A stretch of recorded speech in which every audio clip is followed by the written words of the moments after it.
Stop alle registrazioni anagrafiche dei figli di coppie gay. Da Padova a Treviso il grido dei sindaci a governo e Parlamento. C'è un vuoto normativo, no a ideologie. Le famiglie arcobaleno pronte a scendere in piazza anche in Veneto. Allarme e bullismo, il ministro dell'istruzione Valditara a Venezia: serve più scuola contro questo fenomeno, se sospendiamo i ragazzi non li recuperiamo più. Un video da postare su internet sarebbe il movente del pestaggio della tredicenne sabato in Prato della Valle. Lo psicologo dell'età evolutiva: i social aumentano l'aggressività dei ragazzi. È stato ritrovato nella tarda mattinata il corpo senza vita di Italo Todesco, il pescatore settantenne di Lamon, disperso nella zona del lago artificiale. È scivolato in acqua per recuperare l'attrezzatura caduta.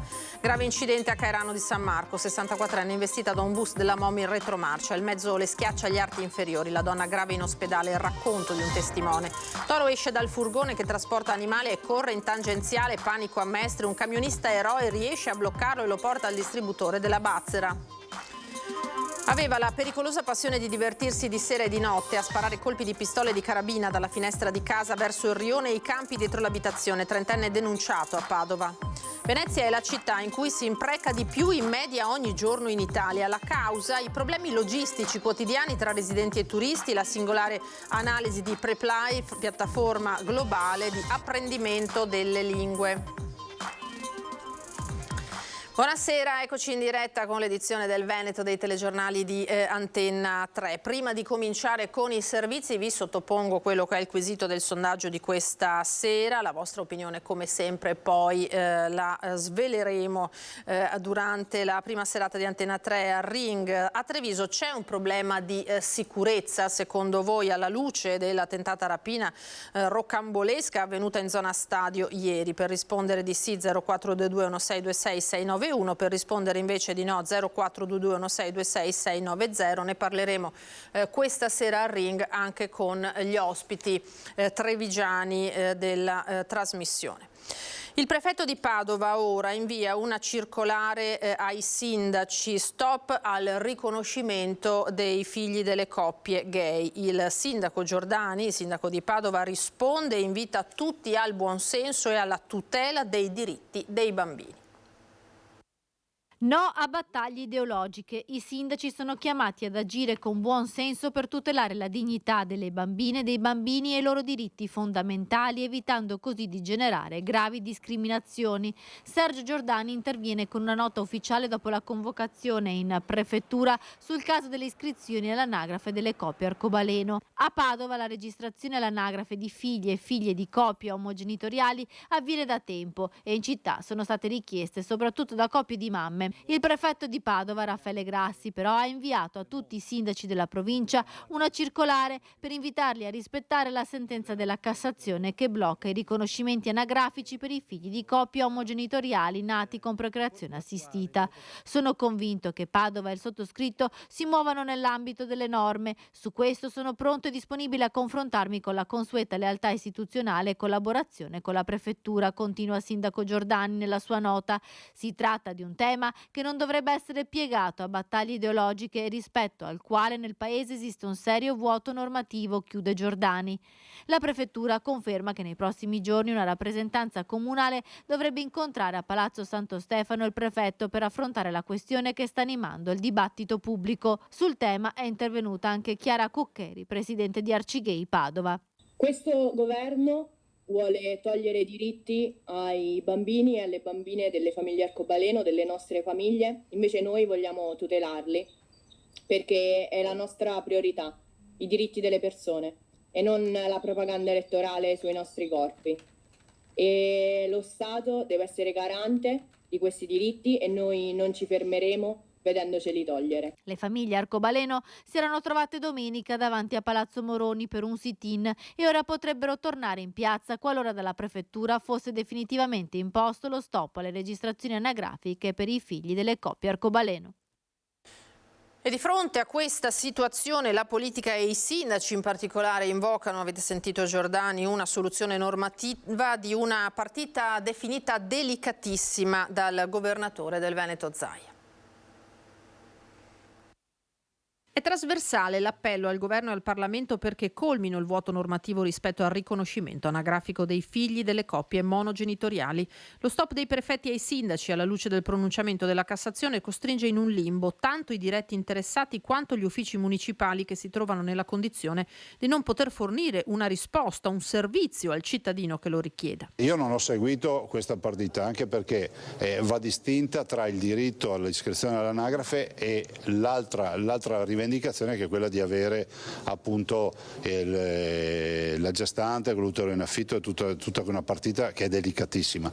Io ragiono sempre in una maniera che la mia libertà finisce dove inizia la tua e viceversa. Il discorso è molto complicato e non lo liquiderei come fa qualcuno. Una soluzione da parte del legislatore viene invocata da Mario Conte, presidente dell'Anci Veneto, che da sindaco di Treviso aveva fin qui consentito il riconoscimento di questi bambini. Noi siamo chiamati a far rispettare la norma, il Parlamento è chiamato ad emettere delle norme, l'appello che io faccio è che si tenga conto delle esigenze soprattutto dei bambini che rischiano di essere vittime di un dibattito politico strumentale, cosa che io non voglio assolutamente, che venga fatta chiarezza su quella che è la posizione in modo tale che poi i sindaci possano agire nel perfetto rispetto delle normative. Negare questo riconoscimento solo per l'orientamento sessuale dei genitori è chiaramente un atto scellerato ed è un accanimento crudele. Stiamo parlando di discriminazione di Stato, quindi io esprimo completa solidarietà ai sindaci che pur contravvenendo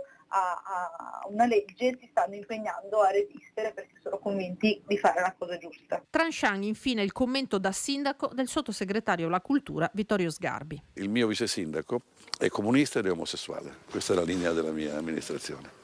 Quindi il mio vice sindaco, io sposerò, tra l'altro devo sposare il filosofo Vattimo con il suo compagno, quindi la mia apertura è totale. I nostri figli rischiano di essere orfani con i genitori in vita. Ai nostri microfoni parla la referente per il Veneto delle famiglie Arcobaleno. Noi speriamo tantissimo che non lo faccia, che non proceda con il blocco e non segua le direttive del prefetto, che si opponga. Se invece lo dovesse fare perché per ovvi motivi, questo creerebbe un danno dal punto di vista legale verso i bambini che stanno per nascere oppure sono già nati ma non sono ancora stati registrati, oppure sono nati ma hanno già il certificato di nascita rilasciato all'estero, come per esempio nel caso di due padri che hanno i figli concepiscono all'estero. Cosa vuol dire un vuoto legale? Il bambino che diventa orfano di un genitore pur avendo tutti e due genitori in vita e quindi un genitore che è sociale e non riconosciuto non lo può per esempio accompagnare dal medico, non può prendere alcuna decisione sulla propria salute, non lo può assistere nell'ospedale per esempio. Oppure nei casi ancora più gravi, nel caso della separazione conflittuale di una coppia che avviene normalmente anche con le nostre coppie, nelle nostre coppie, come purtroppo abbiamo già visto e abbiamo una tristissima esperienza con tantissime mamme e tantissimi papà biologici, dove la madre appunto biologica o il padre biologico si oppone al riconoscimento del genitore sociale, quindi non gli fa neanche vedere il bambino e il genitore non può fare nulla in quanto è completamente fantasma agli occhi dello Stato. Lasciamo questa pagina, parliamo di bullismo, lotta al bullismo che è una priorità nelle scuole del Veneto. A Venezia il ministro dell'istruzione Valditara e il presidente Zaia concordano che una sospensione da scuola può non servire e si affaccia all'ipotesi di impiegare i bulli in lavori socialmente utili. La Commissione europea già nel 2021 aveva sollevato la gravità di questo fenomeno e ha invitato gli Stati a contrastarlo duramente. Il bullismo tra giovani e persino nei confronti degli insegnanti è diventato uno dei problemi più gravi da affrontare nelle nostre scuole. A Venezia, per la giornata regionale dedicata alla memoria e all'impegno in ricordo delle vittime delle mafie, il ministro dell'istruzione e del merito Giuseppe Valditara lo ribadisce partendo dalla sua circolare che ha vietato i cellulari in classe. Ora il cellulare sta o in un cassetto fuori dalla classe oppure sta nella borsa. Poi l'altra cosa importante è aver dato a tutti i docenti e a tutto il personale della scuola la tutela legale dell'avvocatura, perché francamente sono rimasto colpito, no? Al caso di Rovigo, questa povera insegnante che è stata presa a pallini e in più si deve pagare le spese legali. Oltre ad un appello alle famiglie, che è il primo luogo in cui inizia l'educazione dei ragazzi, tra Valditara e Zaia c'è convergenza sul fatto che per reprimere il fenomeno a volte 1, 2, 7 giorni di sospensione di un bullo possono non servire a niente. Prendere ragazzi colpevoli di aver commesso atti di bullismo e con il contrappasso dantesco mandarli nelle case di riposo a fare attività, diciamo, socialmente utili. Abbiamo 30.000 ricoverati nelle nostre case di riposo, nei centri per disabili, nei luoghi di accoglienza delle donne che hanno subito violenza e quant'altro, per far capire a questi ragazzi che cos'è la sofferenza e che cos'è anche la mancanza di libertà. La giornata del ricordo delle vittime di mafia è stata commemorata con la proiezione all'Istituto Algarotti di Venezia di uno degli 8 docufilm coordinati dalla giornalista Emilia Brandi su chi ha subito e combattuto la violenza delle mafie, un fenomeno sempre più diffuso anche in Veneto. Noi ci costituiamo per legge regionale come parte civile in tutti i processi per mafia.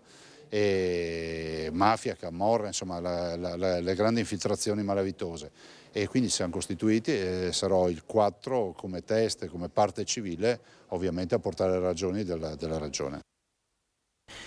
E torniamo al caso di bullismo di Padova tra 2 giovanissime in Prato della Valle. Sembra che chi ha scatenato quella lite, una 14enne, lo abbia fatto per apparire in un video sui social, e proprio sui social, secondo uno psicologo dell'età evolutiva, gli adolescenti possono dimostrare agli altri la loro aggressività. Siamo in piena adolescenza, è normale e fisiologico che tutti gli adolescenti si preoccupino della loro immagine, cioè come mi vedono gli altri.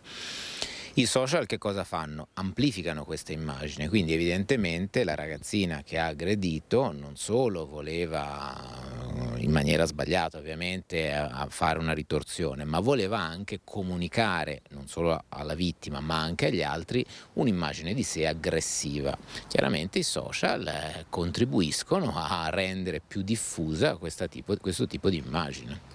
Ad aumentare un ruolo nella società magari?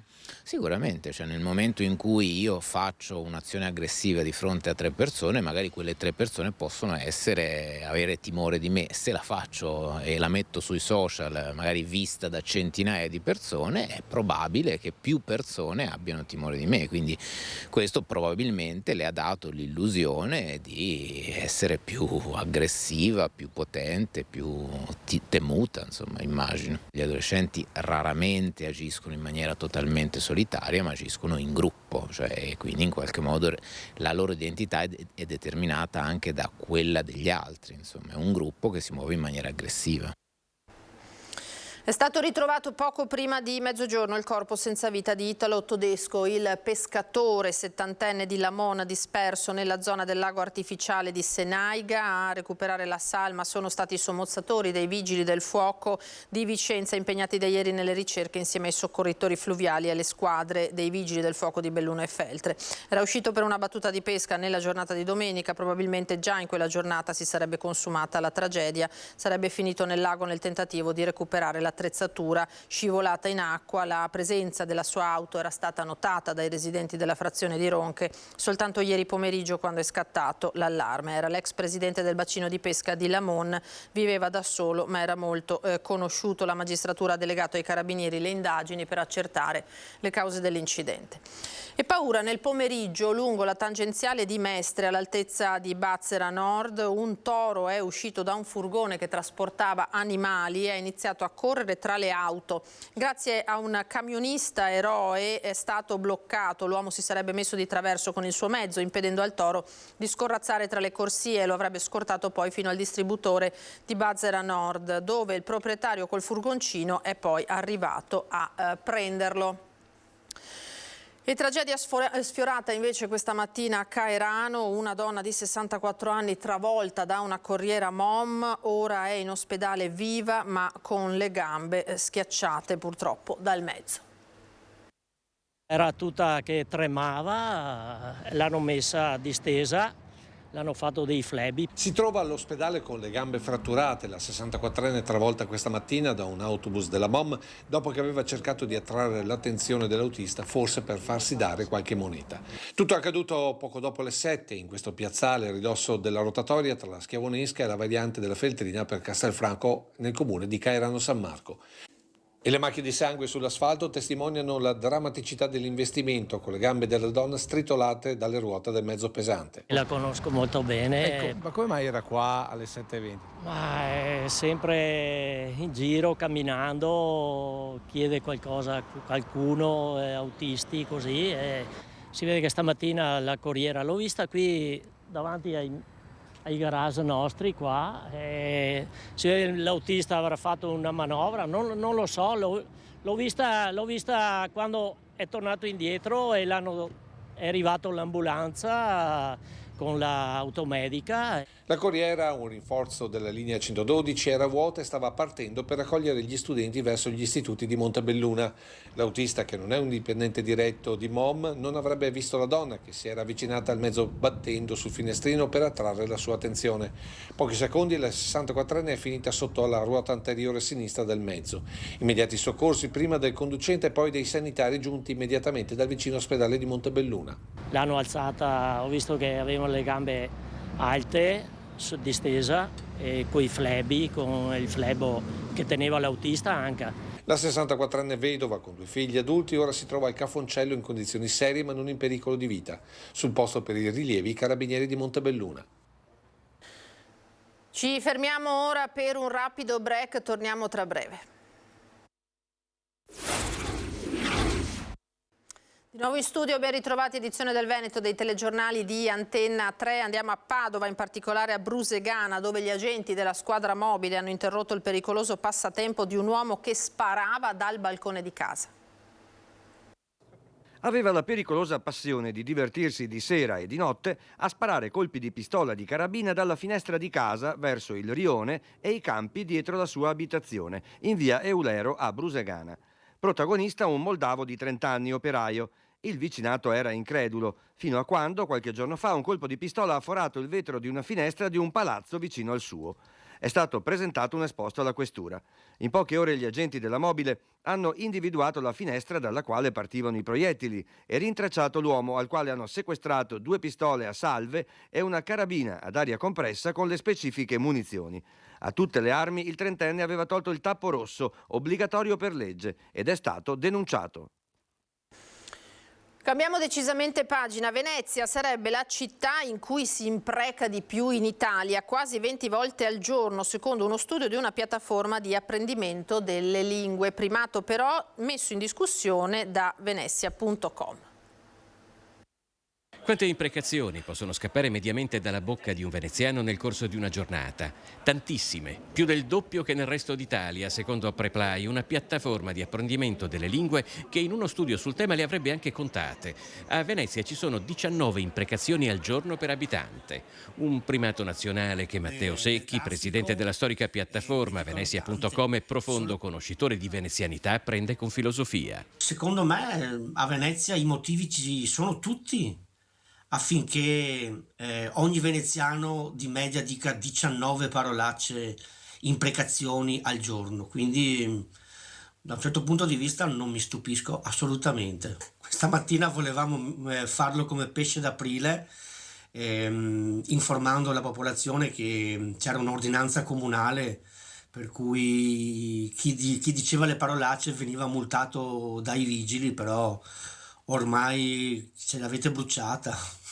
Tra le 20 città prese a campione nello studio, Padova si piazza al secondo posto dietro a Venezia, assieme a Brescia con 17 imprecazioni al giorno. Verona invece è penultima con 6, prima di Taranto, e assieme a Napoli, Catania, Bologna, Bari e Parma.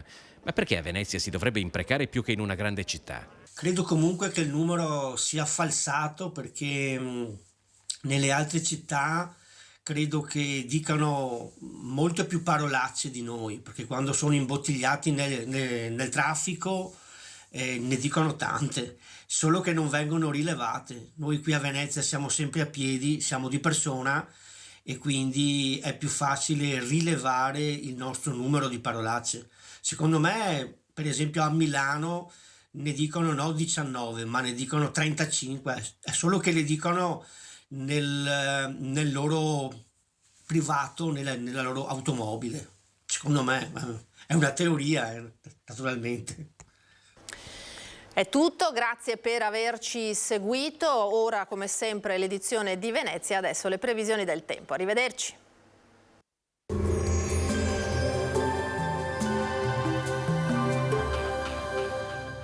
Cooperativa Agricola Volpago offre carne fresca di prima qualità. Ci trovi a Volpago del Montello, Pieve del Grappa, Tre Baseleghe e presso lo spaccio del contadino a Dolo e Massanzago. Bentrovati al meteo. Anticiclone di primavera sull'Italia, bel tempo e clima gradevole con valori termici in rialzo. Il dettaglio di mercoledì 22 marzo. Sul Veneto in questa giornata splenderà il sole, il cielo sarà limpido con nuvolosità in aumento nel corso del pomeriggio, ma senza ulteriori conseguenze. Temperature in leggero aumento, minime tra 4 e 8 gradi, massime tra i 16 e i 20 gradi all'incirca. Spostiamoci ora sul Friuli Venezia Giulia, dove avremo un ampio soleggiamento, di mattina cielo sereno, a seguire più nubi, specie su alta pianura e fascia prealpina, foschie in pianura nelle ore più fredde. Temperature minime sui 7-8 gradi, massime sui 17-20 gradi all'incirca. Infine diamo uno sguardo al Trentino Alto Adige, dove di fatto avremo iniziali nubi basse, ma in diradamento sarà più soleggiato a seguire con nuvolosità alta in transito. Temperature minime intorno ai 5-7 gradi, massime sui 20 gradi. Dal meteo per ora è tutto, vi auguro un buon proseguimento in nostra compagnia.